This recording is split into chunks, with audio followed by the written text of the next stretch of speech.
Assalamualaikum warahmatullahi wabarakatuh. Bismillahirrahmanirrahim. Alhamdulillahi rabbil alamin. Wassalatu wassalamu ala asyrafil mursalin Sayyidina Muhammadin wa ala alihi wa sahbihi ajma'in, amma ba'du. Jamaah Masjid Ittihad rahimakumullah. Kembali kita lanjutkan kajian hadis singkat Bukhari dari kitab Hasyiah Ibni Abi Jamrah. Masuk pada nomor 182.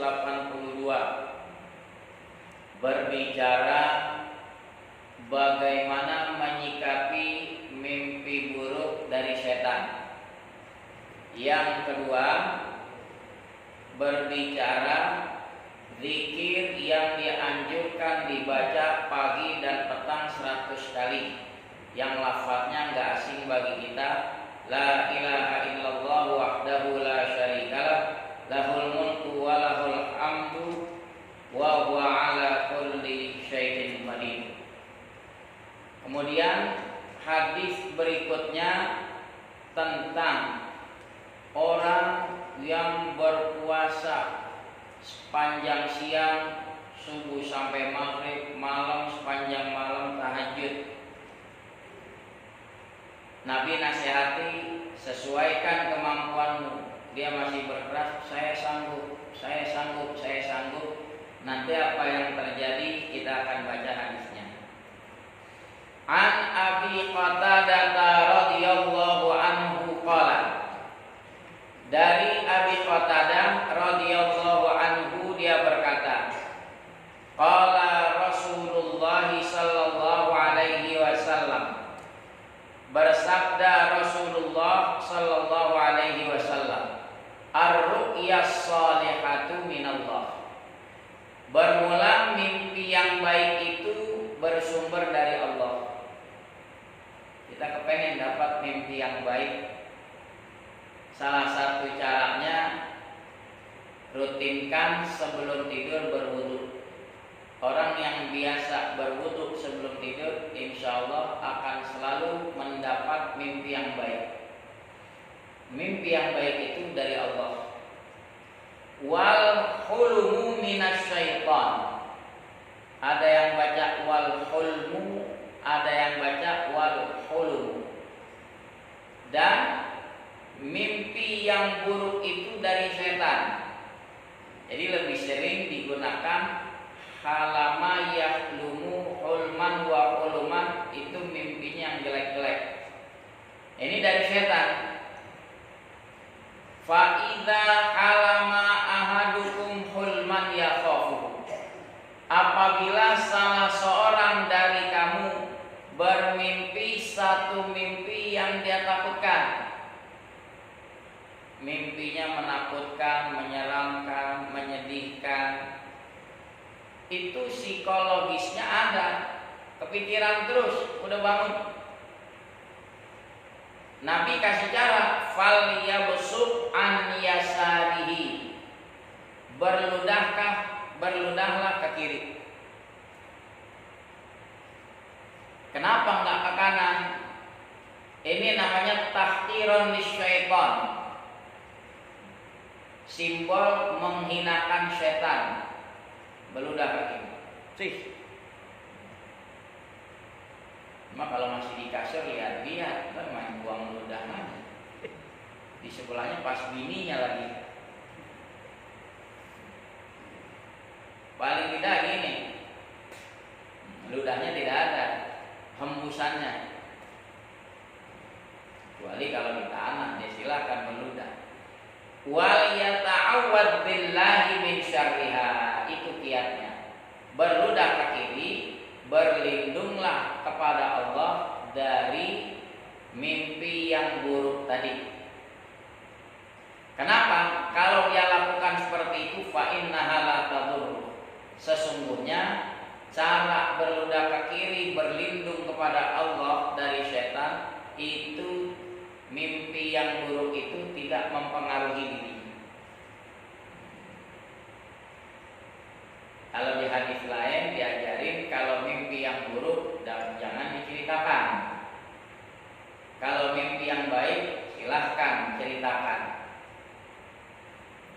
Coba mimpi buruk diceritain, pendengarnya pasti kasih komentar.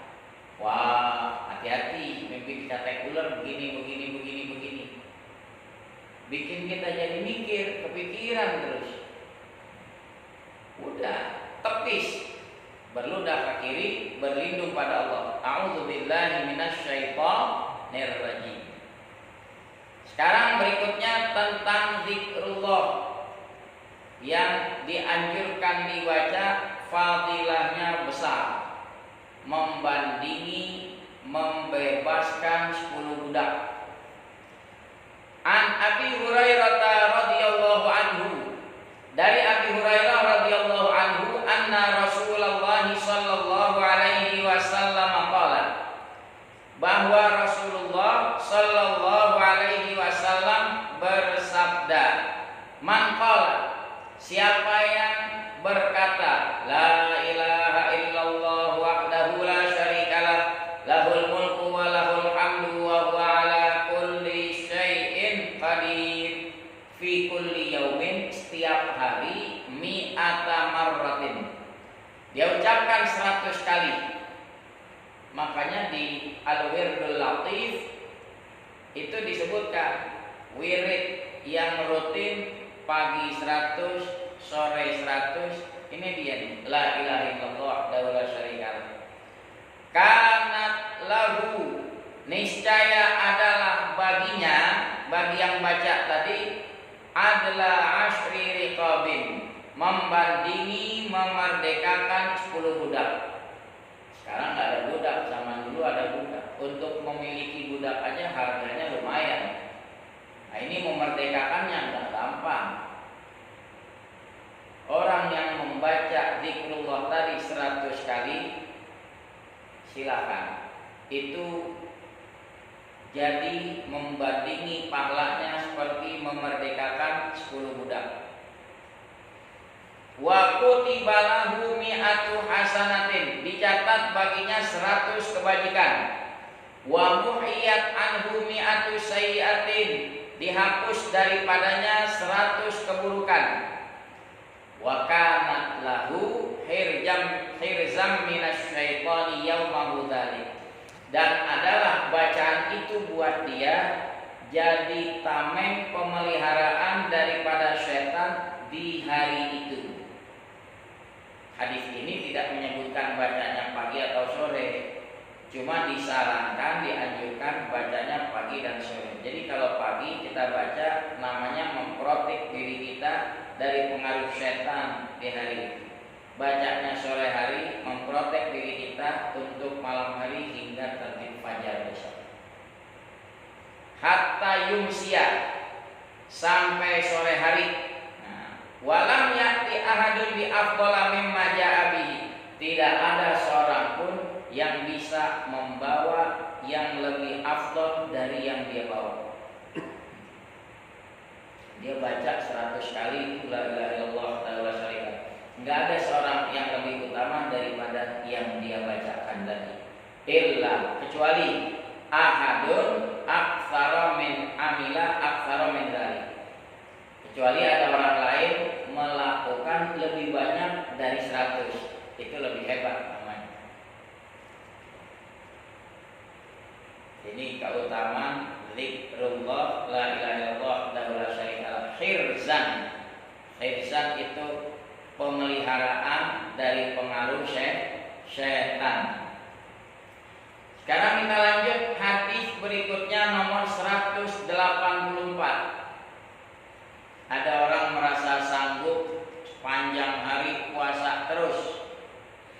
An Abdullah bin Amr radhiyallahu anhu qala, dari Abdullah bin Amr radhiyallahu anhu dia berkata, ukhbira Rasulullah sallallahu alaihi wasallam anni aqul, diberitahu orang Rasulullah sallallahu alaihi wasallam bahwasanya aku pernah mengatakan, wallahi la asumannan nahara wa la aqumannan laila ma ishtu, demi Allah sungguh benar-benar saya bakal puasa di siang hari, benar-benar saya bakal bangun di malam hari selama aku hidup.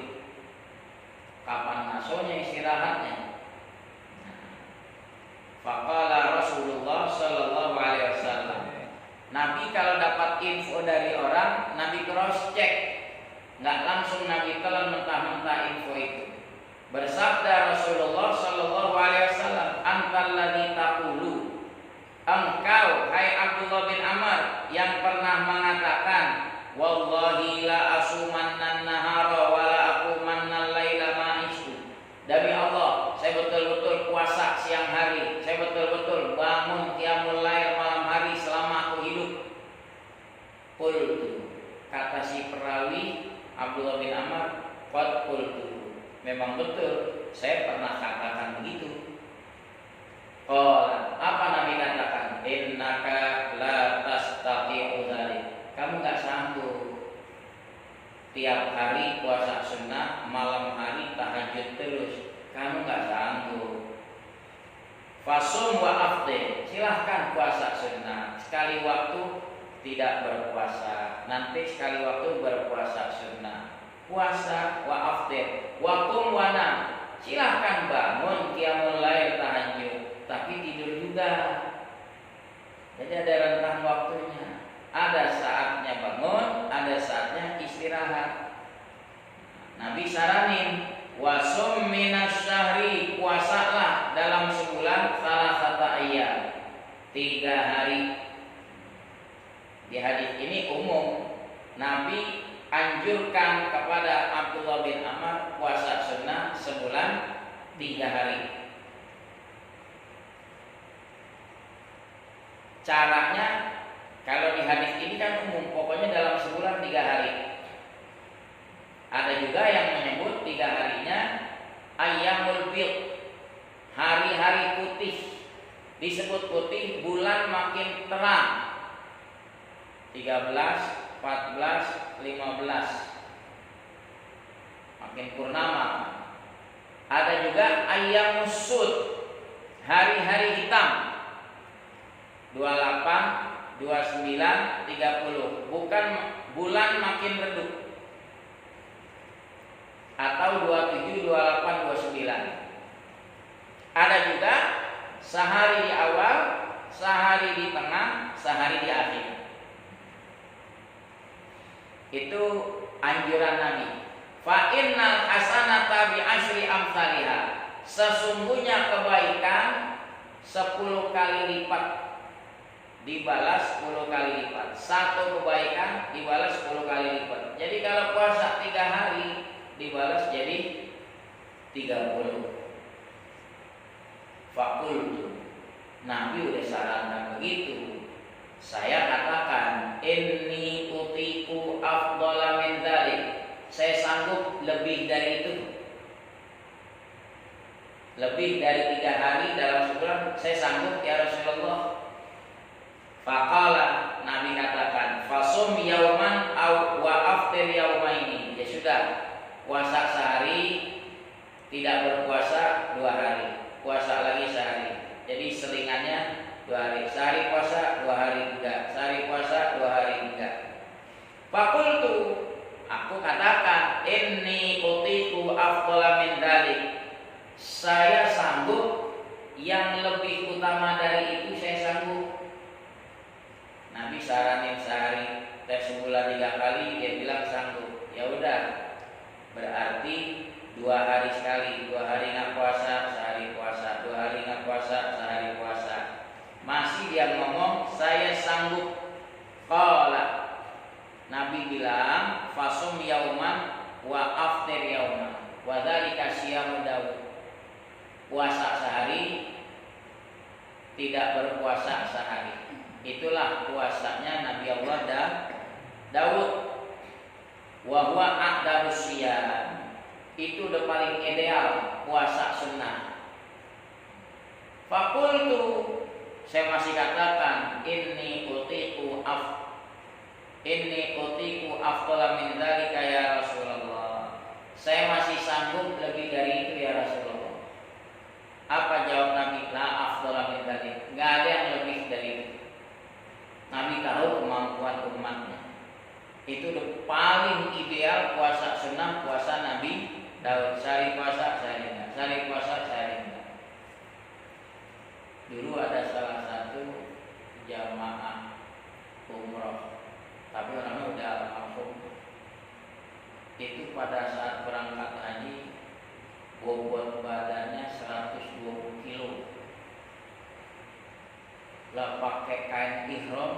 Kita menghubungi susah, ngelingkarnya udah pas nih.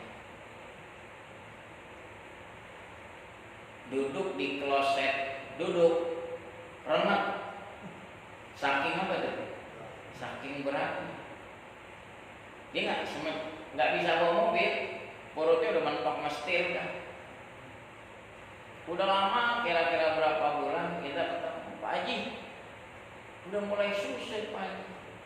80 kilo.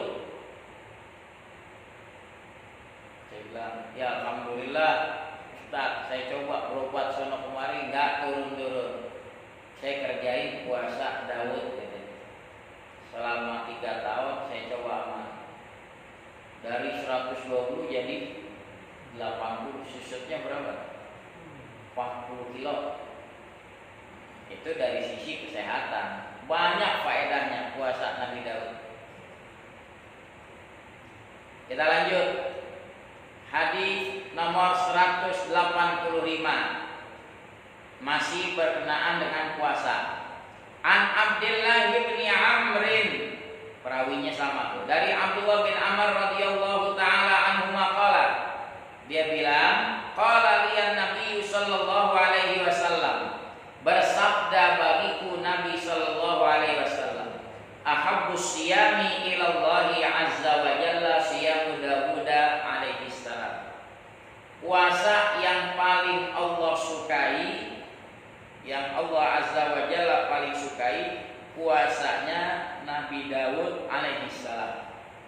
Kana yasumu yauman, dia puasa sehari, wa yuftiru yauman, tidak puasa sehari, selang-seling. Wa ahabbus sholati ilallah, sholat yang paling Allah sukai sholatu Daud, sholatnya Nabi Daud. Gimana sholat sunnahnya Nabi Daud? Ya namun nisfal laili, dia bisa bagi waktu. Dia tidur dulu, separuh malam dia tidur. Wa yaqumu thulutsahu, dia bangun sepertiga malamnya. Wa yanamu sulusahu, dia tidur lagi 1/6 malamnya. Jadi hak Allah dia berikan, dia tahajud, hak badannya istirahat pun dia berikan. Ini namanya proporsional. Selesai gitu. Bicara tentang puasa sunnah yang ideal. Sekarang kita udah masuk bulan Sya'ban. Dari sekian banyak puasa sunnah, yang paling sering Nabi lakukan adanya di bulan Sya'ban. Paling banyak Nabi lakukan sampai full bulan Sya'ban. Lalu kenapa disebut bulan Sya'ban ini bulan Rasulullah? Karena turun perintah sholawat kepada Nabi Muhammad. Innallaha wa malaikatahu yusholluna 'alan nabi ya ayyuhalladzina amanu shollu 'alaihi wa sallimu taslima. Adanya di bulan Sya'ban turun perintah, sehingga disebut bulan Sya'ban bulannya Rasulullah sallallahu alaihi wasallam. Katanya kalau udah separuh Sya'ban dilarang puasa. Di Ihya Ulumuddin ada dikutipkan hadis, idzan tasofa Sya'ban fala tasumu. Kalau ada separuh Sya'ban kamu jangan puasa. Itu kan hadisnya umum, kamu jangan puasa. Dijabarkan oleh ahli-ahli fikih. Yang dilarang itu begitu masuk 16 Sya'ban ke atas, sengaja dia puasa sunnah. Kemarin dia nggak puasa sunnah, masuk 16 Sya'ban ke atas dia sengaja puasa sunnah. Itu yang nggak boleh. Kalau qada Ramadan bukan nggak boleh, wajib dia bayar. Saya masih punya utang, ini udah 16 Sya'ban, masih punya utang puasa 7 hari, wajib nggak diqada? Wajib. Atau juga dia terbiasa puasa sunnah sebelumnya, Senin Kamis, Senin Kamis, Senin Kamis. Masuk 16 Sya'ban ke atas, Senin Kamis, Senin Kamis. Lanjut, nggak apa-apa. Atau di bulan Sya'bannya dia udah mulai dari awal Sya'ban puasa sunnah, masuk 16 Sya'ban dia lanjut puasa sunnah, itu nggak masuk larangan. Jadi yang dilarang sengaja-ngaja memulai puasa sunnah pertengahan Sya'ban yang kedua. Insya Allah jelas ya. Nah, ini kebetulan apa tuh?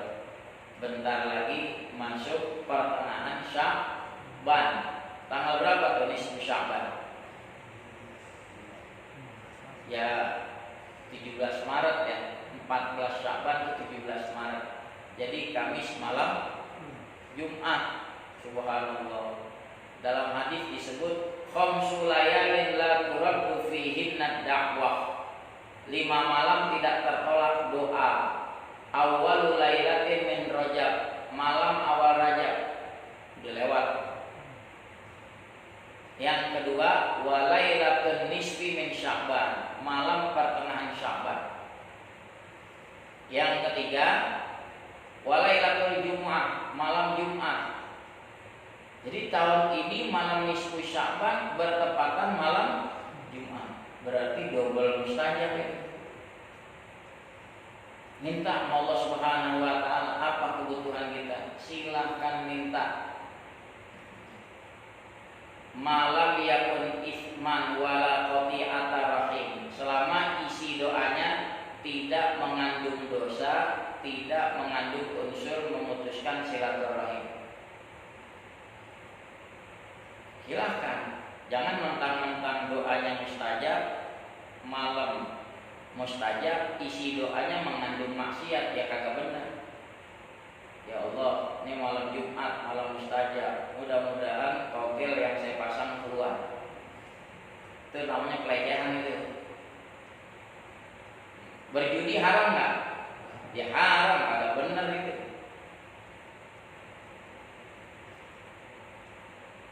Seseorang mendambakan si fulana masih jadi istri orang. Dia berdoa di malam nisfu. Mudah-mudahan suaminya biar cepat mati. Itu kagak benar itu doa tuh. Kenapa? Mengandung dosa. Manfaatin. Yang keempat, walailatu Idul Fitri, malam Idul Fitri. Kelima, walailatu Idul Adha, malam Idul Adha. Apakah di luar 5 ini ada malam mustajab? Ada. Cuma kan dirahasiakan malam Lailatul Qadar di bulan Ramadan.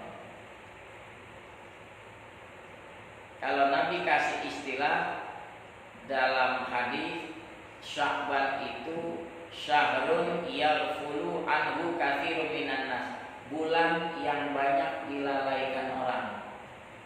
Nah, kita jangan sampai lalai.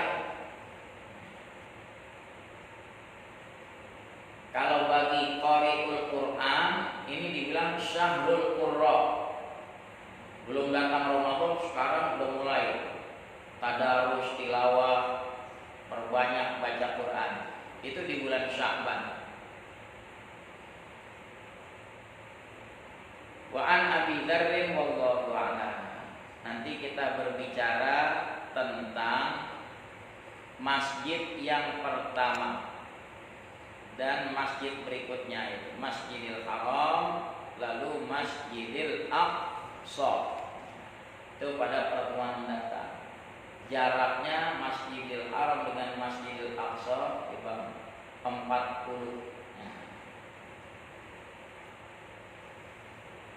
Bismillahirrahmanirrahim. Alhamdulillahirabbil alamin. Allahumma shalli ala sayyidina Muhammad wa ala alihi wa sahbihi ajmain. Allahumma rzuqna fahman